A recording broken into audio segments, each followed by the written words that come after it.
Здравейте,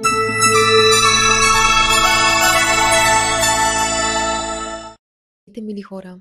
Как сте?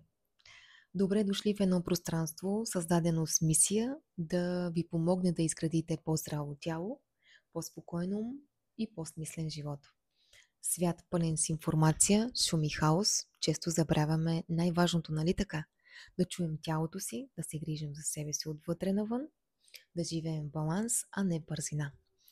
На този канал ще говорим за всичко свързано с здравето. Физическо, емоционално, енергийно.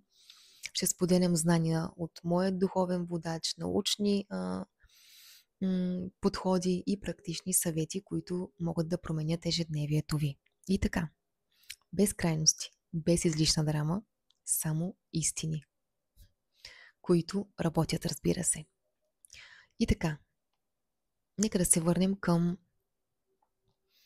нашата тема и да ви споделя за какво ще си поговорим днес. За паник-атаките, разбира се. Паник-атаката е предимно тежко вътрешно безпокойство, причинено от стреса в живота ни. Засегнатият човек